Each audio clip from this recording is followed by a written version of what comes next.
Selamat datang kembali teman-teman di sesi kita hari ini. Pernahkah Anda bertanya-tanya mengapa beberapa perusahaan seolah selalu berhasil? Mereka selalu punya produk yang sempurna, di waktu yang tepat, sementara yang lain terus-menerus kesulitan. Nah, yang menarik, jawabannya seringkali terletak pada apa yang kita sebut strategic fit dalam rantai pasok mereka. Dalam presentasi ini, Anda dan saya akan menyelami lebih dalam tentang bagaimana perusahaan dapat menyelaraskan strategi rantai pasok mereka dengan tujuan bisnis keseluruhan untuk benar-benar mencapai kinerja puncak. Ini bukan sekadar tentang logistik, ini tentang menciptakan keunggulan kompetitif yang berkelanjutan dan langgeng.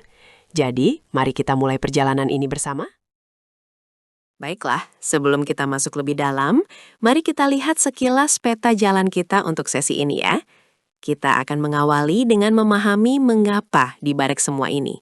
Mengapa keselarasan strategis ini begitu krusial? Ini benar-benar fondasi dari semua yang akan kita bahas.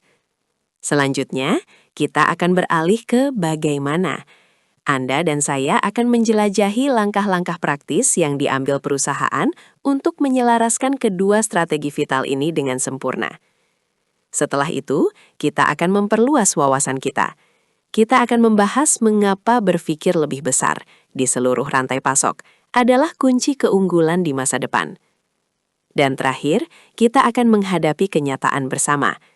Dunia nyata penuh dengan tantangan, dan kita akan mengidentifikasi hambatan terbesar dalam manajemen rantai pasok yang sukses. Di akhir sesi ini, teman-teman, Anda akan memiliki pemahaman yang benar-benar komprehensif tentang seluruh topik ini. Pernahkah Anda bertanya-tanya bagaimana perusahaan raksasa bisa begitu konsisten? Ini karena mereka tidak melihat strategi sebagai pulau-pulau terpisah. Bayangkan sebuah orkestra. Strategi kompetitif adalah sang konduktor. Ia menentukan musik apa yang akan dimainkan, kebutuhan pelanggan mana yang akan kita penuhi. Lalu ada para pemainnya. Pengembangan produk memutuskan instrumen baru apa yang akan dibuat. Pemasaran memutuskan bagaimana cara menampilkan musik itu kepada penonton.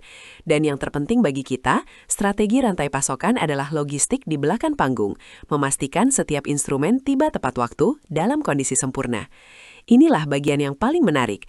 Jika salah satu dari mereka tidak selaras, seluruh pertunjukan bisa berantakan. Kunci sukses adalah harmoni total, di mana setiap strategi fungsional mendukung satu sama lain untuk menciptakan sebuah mahakarya. Agar lebih nyata, mari kita ambil contoh yang kita semua kenal, GoFood. Setiap kali Anda memesan makanan, sebenarnya Anda sedang berinteraksi dengan rantai nilai yang sangat kompleks. Semuanya dimulai dengan strategi pemasaran, seperti promosi dan diskon yang membuat Anda berpikir, sepertinya saya akan pesan GoFood hari ini. Di balik layar, ada tim yang mengelola aplikasi dan ribuan mitra pengemudi. Inilah inti dari operasional mereka. Kemudian datanglah bagian yang paling terlihat, pengiriman makanan itu sendiri. Ini adalah logistik di dunia nyata, memastikan pesanan Anda tiba panas dan tepat waktu. Dan bahkan setelah makanan Anda tiba, rantai nilai belum sepenuhnya berakhir. Ada layanan pelanggan yang siap membantu jika terjadi masalah, kan? Setiap langkah ini, mulai dari promosi hingga dukungan pasca pengiriman, harus bekerja sama secara mulus untuk menciptakan pengalaman yang Anda harapkan. Inilah rantai nilai yang sedang berjalan, kawan. Jadi, apa poin utama dari semua ini? Semuanya bermuara pada satu konsep krusial, kesesuaian strategis. Sederhananya, ini adalah ketika strategi kompetitif Anda, apa yang Anda janjikan kepada pelanggan Anda, dan strategi rantai pasok Anda, bagaimana Anda benar-benar memenuhi janji itu, selaras dengan sempurna. Pernahkah Anda membayangkan sebuah perusahaan yang menjanjikan pengiriman super cepat, tetapi rantai pasoknya dirancang untuk biaya paling rendah dan kecepatan paling lambat? Itu adalah resep menuju bencana, bukan? Kegagalan seringkali bukan karena strategi yang buruk, melainkan karena ketidaksesuaian antara strategi yang cemerlang dan kemampuan untuk benar-benar melaksanakannya. Proses dan sumber daya di lapangan mutlak harus mendukung visi besar perusahaan. Tanpa keselarasan ini, bahkan rencana terbaik sekalipun akan gagal. Baiklah, konsepnya sudah jelas. Tapi bagaimana kita bisa benar-benar mewujudkan ini di dunia nyata, kan? Nah, ada 3 langkah fundamental yang perlu kita ambil. Pertama, ini semua tentang gambaran besar. Setiap strategi Pemasaran, keuangan, operasional, dan rantai pasok harus selaras dengan strategi kompetitif utama. Mereka perlu bekerja sebagai satu tim yang padu, bukan sebagai unit-unit terpisah yang berjalan sendiri-sendiri. Kedua, kita perlu melihat ke dalam. Tidak cukup hanya memiliki strategi yang selaras sempurna di atas kertas. Setiap departemen harus membangun proses dan mengalokasikan sumber daya, orang, teknologi, aset, agar benar-benar mampu menjalankan strategi tersebut. Ini semua tentang eksekusi, kawan. Ketiga, kita melihat keluar di sepanjang seluruh rantai pasok. Desain rantai pasok secara keseluruhan, mulai dari pemasok bahan baku hingga pengiriman ke pelanggan akhir, harus dirancang secara eksplisit untuk mendukung tujuan-tujuan strategis tersebut. Setiap mata rantai dalam rantai pasok perlu mengetahui perannya dan berkontribusi pada tujuan bersama. Sekarang mari kita uraikan keseluruhan proses ini menjadi kerangka kerja 3 langkah yang jelas. Ini adalah pendekatan sistematis yang akan kita jelajahi secara rinci dalam beberapa slide berikutnya. Langkah pertama dan paling mendasar adalah melihat keluar. Kita mutlak harus memahami pelanggan kita. Apa yang sebenarnya mereka inginkan? Dan yang lebih penting lagi, seberapa besar ketidakpastian yang ditimbulkan oleh keinginan mereka terhadap rantai pasok kita. Langkah kedua adalah introspeksi. Kita perlu melihat ke dalam dan benar-benar jujur mengenai kemampuan kita. Seberapa responsif rantai pasok kita? Seberapa efisien? Apa kekuatan dan kelemahan kita? Dan langkah ketiga adalah momen aha. Disinilah kita menyatukan kedua pemahaman tersebut. Kita mencocokkan kemampuan rantai pasok kita dengan kebutuhan dan ketidakpastian dari sisi pelanggan. Inilah kawan, inti sesungguhnya dari pencapaian kesesuaian strategis. Mari kita mulai dengan langkah pertama itu, benar-benar memahami pelanggan. Ini lebih dari sekadar demografi loh. Ini tentang memahami karakteristik permintaan mereka yang berdampak langsung pada rantai pasok kita. Jadi, seberapa besar pesanan mereka biasanya? Apakah mereka membeli satuan atau dalam partai besar? Seberapa cepat mereka menginginkannya? Apakah mereka bersedia menunggu seminggu atau mereka membutuhkannya besok? Seberapa banyak variasi yang mereka harapkan? Apakah satu jenis produk sudah cukup atau mereka menginginkan 20 variasi warna dan ukuran? Seberapa andal kita perlu? Apakah 95% layanan sudah cukup? Atau mereka menuntut ketersediaan 99,9%. Dan tentu saja, seberapa sensitif mereka terhadap harga.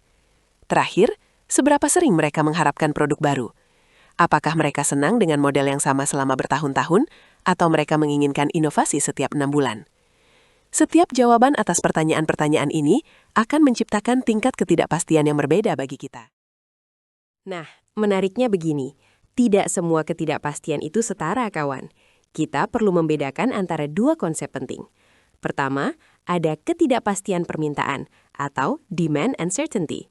Ini cukup jelas. Berapa banyak produk yang akan dibeli pelanggan? Ini adalah pertanyaan yang tim peramalan atau forecasting coba jawab setiap hari. Namun, ada tingkat yang lebih dalam, yang kita sebut ketidakpastian permintaan tersirat atau implied demand uncertainty. Ini bukan hanya tentang berapa banyak yang akan dibeli pelanggan, tapi tentang ketidakpastian yang dihadapi rantai pasok kita dalam memenuhi permintaan tersebut. Misalnya, total permintaan pasar mungkin cukup stabil, tapi jika pelanggan tiba-tiba menginginkannya dalam 24 jam alih-alih seminggu, ketidakpastian bagi rantai pasok kita akan meningkat secara drastis. Inilah jenis ketidakpastian yang benar-benar perlu kita kelola. Jadi, bagaimana semua atribut pelanggan yang baru saja kita bahas itu berkaitan dengan ketidakpastian permintaan tersirat? Coba kita lihat tabel ini untuk melihat polanya. Jika rentang jumlah yang diminta pelanggan semakin besar, misalnya kadang mereka memesan 1, kadang 100, ini jelas makin memperbesar ketidakpastian bagi kita, kan? Jika waktu tunggu atau lead time yang mereka inginkan semakin pendek, ketidakpastian makin tinggi, karena kita punya lebih sedikit waktu untuk bereaksi. Semakin banyak variasi produk yang mereka inginkan, semakin sulit memprediksi permintaan untuk setiap varian tertentu, jadi ketidakpastian pun ikut naik. Hal yang sama berlaku untuk jumlah saluran penjualan. Jika pelanggan bisa membeli dari toko, online, atau aplikasi, permintaan total menjadi terpecah-pecah dan makin sulit diperkirakan. Produk baru yang sangat inovatif pada dasarnya memiliki permintaan yang lebih tidak pasti. Dan jika kita harus menyediakan tingkat layanan yang sangat tinggi, kita harus siap menghadapi lonjakan permintaan yang tak terduga, yang sekali lagi makin menambah ketidakpastian. Anda melihat polanya, kan? Ketidakpastian ini, kawan, memiliki dampak bisnis yang sangat nyata. Tabel ini menunjukkan kepada kita hubungan antara ketidakpastian dan metrik kinerja utama. Di sisi kiri, kita punya produk dengan ketidakpastian rendah. Bayangkan saja garam atau pasta gigi. Margin keuntungan mereka cenderung rendah karena persaingan ketat dan produknya sudah mapan. Namun, lihat sisi baiknya. Kesalahan peramalan sangat kecil, mungkin sekitar 10%. Stok habis sangat jarang terjadi, dan kita hampir tidak pernah perlu menawarkan diskon besar akhir musim, kan? Sekarang mari kita lihat sisi kanan. Produk dengan ketidakpastian tinggi, seperti ponsel pintar terbaru atau barang fashion.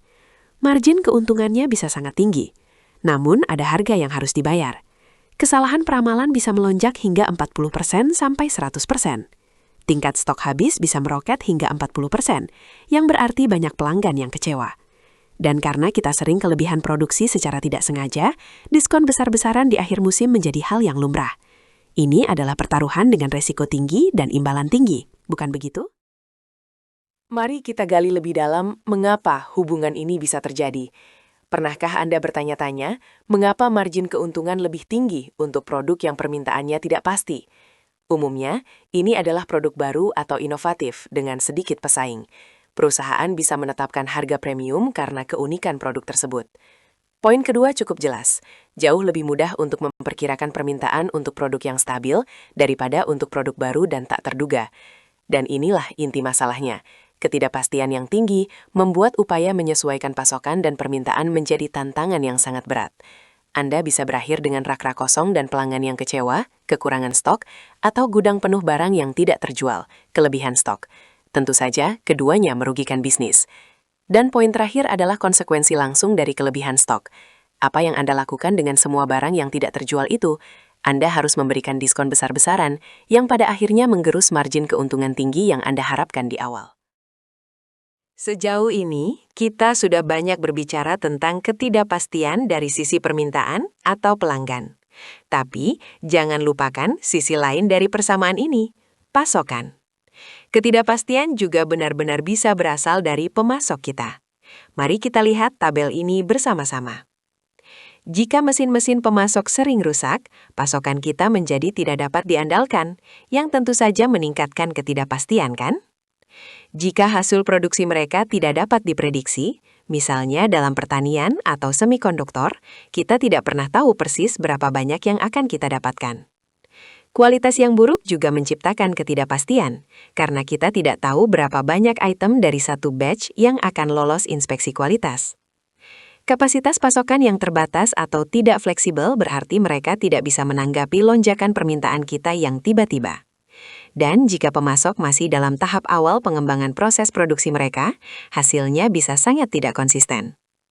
Semua faktor ini menambah lapisan ketidakpastian yang harus kita kelola di atas ketidakpastian permintaan. Untuk menyatukan semua ini, bayangkan sebuah spektrum ketidakpastian, persis seperti yang akan Anda lihat di gambar ini.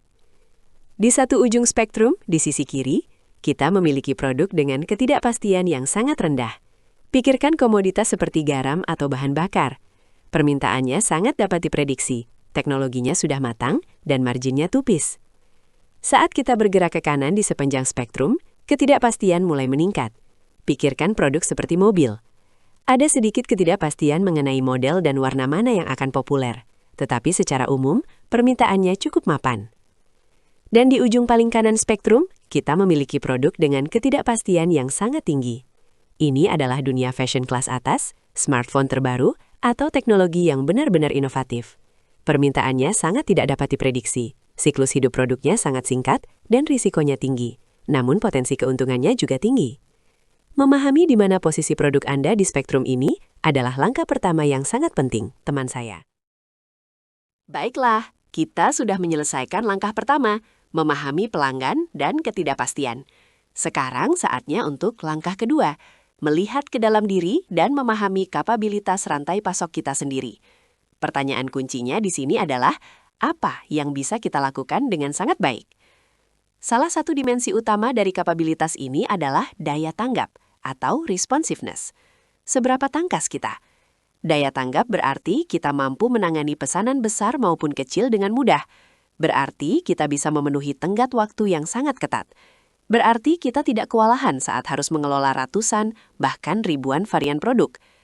Ini juga berarti kita memiliki kemampuan untuk meluncurkan produk inovatif dengan cepat dan efisien. Dan terakhir, itu berarti kita bisa secara konsisten memberikan tingkat layanan yang luar biasa kepada pelanggan kita. Intinya, daya tanggap adalah kemampuan rantai pasok untuk mengatakan ya terhadap permintaan pelanggan yang paling menantang. Namun, ada satu hal penting tentang responsivitas. Ini tidak cuma-cuma, kawan. Untuk menjadi sangat responsif, memiliki kapasitas cadangan, pengiriman yang cepat, persediaan tambahan, semua itu memakan biaya. Disinilah kita bertemu dengan pasanannya, efisiensi. Efisiensi rantai pasok intinya adalah tentang meminimalkan biaya. Semakin efisien Anda, semakin rendah biaya untuk membuat dan mengirimkan produk kepada pelanggan Anda. Ini menciptakan sebuah pertukaran klasik dalam manajemen rantai pasok. Anda tidak bisa menjadi yang paling responsif dan paling efisien pada saat yang bersamaan. Ini ibarat mencoba menjadi seorang sprinter maraton, begitu kan? Konsep ini diilustrasikan dengan sangat baik oleh apa yang kita sebut batas efisien biaya responsivitas, Cost Responsiveness Efficient Frontier. Ini adalah kurva yang menunjukkan kombinasi optimal antara biaya dan responsivitas. Ini memberitahu kita biaya terendah yang bisa Anda capai untuk setiap tingkat responsivitas tertentu. Tujuan kita adalah berada di kurva ini, bukan di dalamnya. Mari kita cermati kurva efficient frontier ini yang akan Anda lihat pada gambar. Sumbu vertikal melambangkan biaya, semakin ke atas, semakin tinggi biayanya. Sumbu horizontal melambangkan responsivitas, semakin ke kanan, semakin responsif. Kurva itu sendiri adalah frontier atau batas efisiensi. Setiap titik pada kurva ini merepresentasikan strategi rantai pasok yang optimal. Pada titik-titik ini, Anda tidak bisa meningkatkan responsivitas tanpa menambah biaya, dan Anda tidak bisa mengurangi biaya tanpa mengorbankan responsivitas.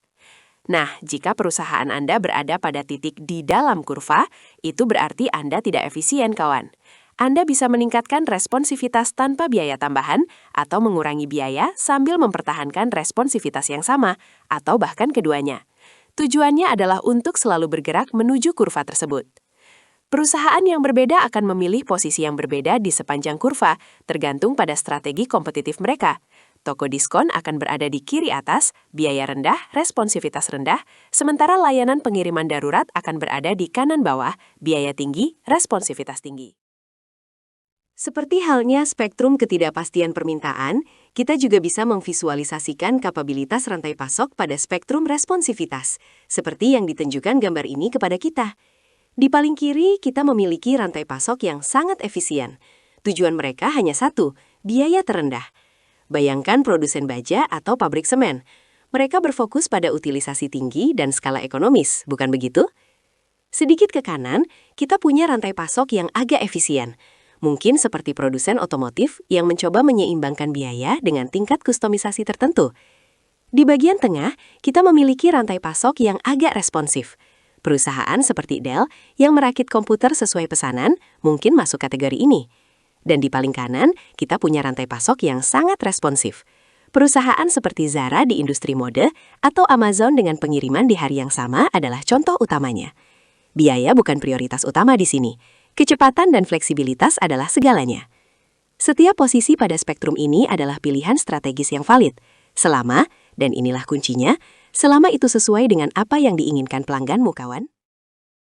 Dan sekarang, kawan, kita sampai pada langkah ketiga dan terakhir, di mana semuanya menyatu, mencapai keselarasan strategis. Anda dan saya sudah memahami ketidakpastian dari sisi pelanggan. Kita juga sudah memahami rentang kapabilitas rantai pasok kita dari yang efisien hingga yang responsif. Sekarang saatnya menjodohkan. Aturan umumnya sederhana. Tingkat responsivitas rantai pasok Anda harus selaras dengan tingkat ketidakpastian permintaan yang Anda hadapi. Jika Anda menjual produk dengan ketidakpastian tinggi, Anda membutuhkan rantai pasok yang responsif. Jika Anda menjual komoditas yang stabil, Anda mutlak harus memiliki rantai pasok yang efisien. Lebih jauh lagi, ini bukan pendekatan seragam. Anda dapat merancang rantai pasok Anda dengan cerdas, di mana beberapa bagian, misalnya pabrik, sangat efisien, sementara bagian lain, seperti pusat distribusi lokal, sangat responsif. Dan yang terpenting, pastikan semua orang di perusahaan sejalan. Tim pemasaran tidak bisa menjanjikan kustomisasi massal dan pengiriman cepat jika tim manufaktur dan logistik diatur untuk efisiensi biaya maksimum. Keselarasan fungsional sangatlah penting. Gambar ini, teman, secara visual menggambarkan semua yang sudah kita bicarakan selama ini. Bayangkan sebuah matriks. Pada satu sumbu, kita memiliki spektrum ketidakpastian, dari rendah hingga tinggi. Pada sumbu lainnya, kita memiliki spektrum responsivitas, dari efisien hingga responsif. Zona kecocokan strategis itu adalah pita diagonal yang membentang di telah matriks ini. Disinilah keajaiban terjadi loh. Jika Anda berada di kiri bawah, produk dengan ketidakpastian rendah dan rantai pasokan yang efisien, Anda berada di zona itu. Produsen garam adalah contoh yang bagus. Jika Anda berada di kanan atas, produk dengan ketidakpastian tinggi dan rantai pasokan yang responsif, Anda juga berada di zona itu. Produsen fashion cepat, fast fashion, sangat cocok di sana. Masalah muncul ketika Anda berada di luar zona ini, teman. Jika Anda memiliki rantai pasokan yang efisien tetapi mencoba menjual produk yang sangat tidak pasti, kanan bawah, Anda akan terus-menerus kehabisan barang yang tepat. Jika Anda memiliki rantai pasokan yang super responsif dan mahal tetapi menjual komoditas stabil, kiri atas, biaya Anda akan terlalu tinggi dan Anda tidak akan bisa bersaing harga. Tujuannya adalah untuk selalu berada di dalam zona hijau itu. Mari kita bahas lebih lanjut tentang gagasan bahwa tidak semua bagian dari rantai pasok harus sama, bukan begitu? Perusahaan cerdas menggunakan strategi yang disebut postponement. Coba perhatikan gambar ini. Tahap-tahap awal rantai pasok, seperti pengadaan bahan baku dan produksi komponen dasar, bisa dirancang agar sangat efisien. Bagian dari proses ini adalah push, di mana kita memproduksi berdasarkan perkiraan untuk mencapai skala ekonomis. Namun tahap-tahap selanjutnya dari rantai pasok, seperti perakitan akhir, kustomisasi, atau distribusi ke toko-toko, bisa dirancang agar sangat responsif. Bagian ini adalah pull, di mana kita baru bertindak setelah menerima pesanan pelanggan yang sebenarnya. Batasan antara strategi push dan pull ini memungkinkan perusahaan untuk mendapatkan yang terbaik dari kedua sisi, efisiensi biaya di hulu dan responsivitas terhadap pelanggan di hilir. Ini adalah pendekatan yang cerdas untuk mencapai kesesuaian strategis, bukankah begitu? Tabel ini, teman, memberikan kita perbandingan langsung yang sangat baik antara dua jenis rantai pasok ini di berbagai area strategis. Mari kita soroti beberapa perbedaan utama. Tujuan utama rantai pasok yang efisien adalah biaya terendah, sementara rantai pasok yang responsif bertujuan untuk bereaksi cepat. Dalam desain produk, efisiensi mendorong standarisasi untuk menekan biaya. Responsivitas mendorong modularitas agar produk dapat disesuaikan pada tahap akhir. Dalam penetapan harga, rantai pasok yang efisien umumnya mendukung margin yang lebih rendah karena harga adalah pendorong utama. Rantai pasok yang responsif memungkinkan margin yang lebih tinggi karena pelanggan bersedia membayar lebih untuk kecepatan atau kustomisasi. Begitu loh. Lihat strategi persediaan. Efisiensi berarti meminimalkan persediaan, sementara responsivitas berarti menyimpan stok penyangga untuk mengatasi ketidakpastian. Bahkan dalam pemilihan pemasok, objektifnya berbeda. Rantai pasok yang efisien akan memilih pemasok berdasarkan biaya dan kualitas, sementara rantai pasok yang responsif akan memprioritaskan kecepatan, fleksibilitas, dan keandalan di atas segalanya. Di dunia nyata, kebanyakan perusahaan besar tidak hanya memiliki satu jenis produk atau satu segmen pelanggan, bukan begitu? Mereka menghadapi tantangan dalam mencapai kesesuaian strategis di lingkungan yang sangat kompleks.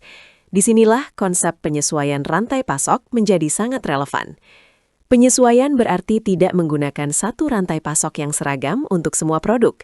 Sebaliknya, perusahaan merancang rantai pasok yang berbeda untuk produk atau segmen pelanggan yang berbeda. Sebagai contoh, perusahaan elektronik mungkin menggunakan rantai pasok yang sangat efisien melalui angkutan laut untuk produk bervolume tinggi dan stabilnya. Namun, untuk peluncuran produk baru atau suku cadang darurat, mereka mungkin menggunakan rantai pasok yang sangat responsif melalui angkutan udara. Kuncinya adalah berbagi infrastruktur di mana hal itu masuk akal, seperti sistem IT atau beberapa pemasok, tetapi memisahkan operasi bila diperlukan untuk melayani kebutuhan yang berbeda secara efektif. Intinya adalah menjadi cerdas dan fleksibel. Kesesuaian strategis itu bukan sesuatu yang diatur sekali lalu dilupakan, teman. Ini mutlak harus berkembang bersama produk Anda sepanjang siklus hidupnya. Mari kita lihat tahap awal, tepat saat produk baru diluncurkan. Pada tahap ini, segalanya tidak pasti. Anda tidak tahu persis berapa banyak orang yang akan membeli, dan pemasok Anda mungkin masih menyempurnakan proses produksi mereka. Namun, karena produk ini baru dan inovatif, margin keuntungan biasanya sangat tinggi. Kecepatan ke pasar adalah segalanya, bukan begitu? Tujuan utama Anda adalah ketersediaan. Anda ingin memastikan bahwa setiap pelanggan yang ingin mencoba produk baru Anda bisa menemukannya. Kehabisan stok pada tahap ini bisa menjadi bencana. Akibatnya, biaya menjadi prioritas kedua. Lebih baik memiliki sedikit kelebihan persediaan daripada kehilangan penjualan awal yang penting itu. Jadi, pada tahap ini, rantai pasokan yang responsif mutlak diperlukan. Nah, mari kita percepat ke tahap lanjut siklus hidup produk, ya kan? Produknya kini sudah matang. Permintaan sudah stabil dan jauh lebih mudah diperkirakan. Pasokan juga lancar dan andal. Nah, apa selanjutnya? Para pesaing sudah masuk ke pasar. Mereka kemungkinan menawarkan produk serupa, seringkali dengan harga yang lebih rendah. Akibatnya, margin keuntungan Anda mulai tertekan. Anda tidak bisa lagi menetapkan harga premium seperti dulu. Pada titik ini, permainannya berubah. Pelanggan mulai membuat keputusan pembelian terutama berdasarkan harga, Anda tahu kan? Apa artinya ini bagi rantai pasok kita, kawan? Kita harus mengubah strategi. Rantai pasok yang responsif dan mahal yang kita gunakan saat peluncuran, kini justru menjadi beban. Kita benar-benar harus fokus pada efisiensi dan pengurangan biaya untuk bersaing secara efektif. Kesesuaian strategis menuntut pergeseran dari responsivitas ke efisiensi. Konsep terakhir yang ingin saya kenalkan, teman-teman, adalah cakupan strategis. Ini mengenai seberapa luas Anda berpikir saat merancang strategi Anda. Dengan siapa Anda berkolaborasi untuk mencapai tujuan bersama? Tingkat yang paling dasar dan sempit adalah cakupan intraoperasional. Ini adalah pandangan silo yang klasik, Anda tahu. Manajer gudang hanya peduli pada meminimalkan biaya gudang. Manajer transportasi hanya peduli pada meminimalkan biaya transportasi. Manajer pabrik hanya peduli pada meminimalkan biaya produksi. Mereka masing-masing merancang strategi mereka sendiri secara independen, tanpa banyak koordinasi. Meskipun ini mungkin mengoptimalkan biaya di masing-masing area lokal, ini hampir selalu berujung pada biaya total yang lebih tinggi untuk seluruh perusahaan. Ini adalah titik awal, tapi kita mutlak harus bergerak melampaui ini. Langkah selanjutnya dalam evolusi ini adalah memperluas cakupan kita, teman. Pertama, kita memiliki pandangan intrafungsional. Di sini, Anda dan saya mulai menghilangkan sekat di dalam satu fungsi. Misalnya, alih-alih manajer gudang dan transportasi bekerja secara terpisah, mereka kini berkolaborasi sebagai bagian dari fungsi logistik untuk meminimalkan total biaya logistik. Ini adalah peningkatan yang signifikan, bukan begitu? Namun, tingkatan yang benar-benar transformatif adalah cakupan interfungsional. Inilah yang sudah kita bicarakan sepanjang presentasi ini. Di sini tujuannya bukan lagi hanya meminimalkan biaya fungsional, tetapi memaksimalkan keuntungan perusahaan secara keseluruhan. Semua fungsi, pemasaran, keuangan, rantai pasok, R&D bekerja sama. Mereka mengembangkan strategi mereka secara serentak untuk memastikan semuanya selaras satu sama lain dan mendukung strategi kompetitif utama. Disinilah kesesuaian strategis internal sejati tercapai. Namun, mengapa kita berhenti pada batas-batas perusahaan kita sendiri, kawan? Perusahaan-perusahaan paling maju mendorong cakupannya lebih jauh lagi ke dalam cakupan antar perusahaan, intercompany scope. Di sini, tujuannya bahkan bukan hanya memaksimalkan keuntungan perusahaanmu, tetapi untuk memaksimalkan total surplus atau keuntungan di seluruh rantai pasok. Ini melibatkan kolaborasi mendalam dengan pemasok dan pelanggan utama. Kalian berbagi data permintaan, merencanakan promosi bersama, dan bekerja sama erat untuk mengurangi total biaya di seluruh sistem. Ini adalah kemitraan sejati, kau tahu. Dan evolusi terbarunya adalah cakupan antar perusahaan yang lincah, Agile Intercompany Scope. Ini mengakui bahwa di dunia modern kita, mitra rantai pasok kita bisa berubah. Ini adalah kemampuan untuk dengan cepat membentuk kemitraan yang erat, mencapai kesesuaian strategis, dan kemudian beradaptasi ketika mitra baru masuk ke dalam jaringan. Ini, kawan, adalah tingkat penguasaan tertinggi. Gambar ini menyajikan gambaran visual yang jelas tentang berbagai tingkatan cakupan yang baru saja kita bahas. Pada tingkat paling dasar, setiap fungsi di dalam setiap perusahaan, pemasok, manufaktur, distributor, pengecer, mengoptimalkan biayanya sendiri secara terpisah. Ini persis seperti silo-silo kecil Anda tahu kan? Kemudian, kita bisa meluas ke cakupan intrafungsional, di mana semua operasi logistik di dalam satu perusahaan dikoordinasikan. Selanjutnya, cakupan interfungsional, di mana semua fungsi di dalam satu perusahaan, pemasaran, keuangan, operasi, diselaraskan. Dan akhirnya, tingkat tertinggi adalah cakupan antar perusahaan, di mana semua perusahaan di seluruh rantai pasokan bekerja sama sebagai satu entitas terintegrasi, berbagi informasi, dan menyelaraskan strategi untuk memaksimalkan kinerja keseluruhan. Semakin luas cakupannya kawan, semakin besar potensi keuntungan bagi semua pihak yang terlibat. Tentu saja, mewujudkan semua ini di dunia nyata tidaklah mudah, teman-teman. Ada beberapa tantangan besar yang membuat manajemen rantai pasok modern menjadi sangat kompleks. Pertama, pelanggan menginginkan lebih banyak pilihan dari sebelumnya, dan mereka cepat bosan kan? Varietas produk yang terus bertambah dan siklus hidup produk yang makin singkat berarti ketidakpastian terus-menerus meningkat. Pada saat yang sama, waktu kita untuk menyusun strategi yang tepat menjadi semakin sempit. Kedua, dunia adalah tempat yang bergejolak. Globalisasi telah membuka pasar baru, tetapi juga membuat kita rentan terhadap guncangan dari seluruh dunia. Fluktuasi nilai tukar, perubahan mendadak dalam permintaan global, atau lonjakan harga minyak dapat mengganggu bahkan rencana rantai pasok terbaik sekalipun loh. Tantangan besar lainnya, saudara, adalah bagaimana struktur perusahaan saat ini.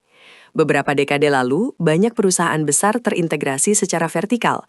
Mereka memiliki hampir setiap bagian dari rantai pasok mereka. Saat ini, trennya justru kebalikannya. Perusahaan melakukan outsourcing dan berfokus pada kompetensi inti mereka. Ini bagus, karena memungkinkan mereka memanfaatkan keahlian dari pemasok dan mitra lainnya, bukan? Namun ini menciptakan masalah baru. Rantai pasok sekarang dimiliki oleh banyak perusahaan yang berbeda, masing-masing dengan tujuan dan prioritasnya sendiri. Ini disebut fragmentasi kepemilikan. Akibatnya, membuat semua pihak sejalan menjadi jauh lebih sulit. Namun pada saat yang sama, jauh lebih krusial. Jika Anda tidak bisa membuat semua mitra Anda bekerja sama menuju tujuan bersama, Anda tidak akan pernah mencapai keselarasan strategis yang sejati. Akhirnya, teman-teman, mari kita bahas dua kekuatan besar yang sedang mengubah wajah lanskap bisnis saat ini. Yang pertama adalah perubahan teknologi yang tiada henti. Mulai dari kecerdasan buatan hingga Internet of Things, teknologi-teknologi baru ini terus-menerus mengubah apa yang mungkin dilakukan dan apa yang diharapkan pelanggan. Perusahaan-perusahaan yang tidak secara rutin meninjau ulang strategi rantai pasok mereka akan tertinggal begitu saja, percayalah. Yang kedua adalah fokus yang meningkat pada lingkungan dan keberlanjutan. Ini tidak lagi hanya soal biaya dan layanan. Pelanggan, investor, dan regulator menuntut agar perusahaan bertanggung jawab atas dampak lingkungan dan sosial mereka. Isu-isu seperti jejak karbon, pengadaan etis, dan ekonomi sirkular kini harus menjadi bagian inti dalam perancangan strategi rantai pasok. Dan seringkali, menangani tantangan keberlanjutan ini membutuhkan tingkat kolaborasi antar perusahaan yang bahkan lebih tinggi lagi. Baiklah kawan-kawan, mari kita ulas kembali perjalanan kita hari ini ya. Kita mulai dengan memahami mengapa. Mengapa kesesuaian strategis adalah fondasi kesuksesan? Karena ini memastikan seluruh perusahaan bekerja menuju tujuan yang sama. Kemudian kita mendalami bagaimana. Kita mempelajari kerangka kerja 3 langkah, memahami ketidakpastian pelanggan, memahami kapabilitas rantai pasok, dan kemudian mencocokkan keduanya untuk menemukan zona kesesuaian strategis. Kita juga membahas pentingnya berpikir lebih besar, memperluas cakupan strategis kita dari silo-silo individual menjadi kolaborasi di seluruh rantai pasok untuk memaksimalkan nilai. Dan terakhir, kita mengidentifikasi tantangan dunia nyata, mulai dari siklus hidup produk yang pendek, fragmentasi kepemilikan, hingga tuntutan keberlanjutan, yang membuat pekerjaan ini sulit namun sangat penting. Saya sangat berharap sesi ini telah memberikan Anda kerangka kerja yang kuat untuk memikirkan bagaimana membangun rantai pasok yang tidak hanya efisien, tetapi juga senjata strategis yang ampuh.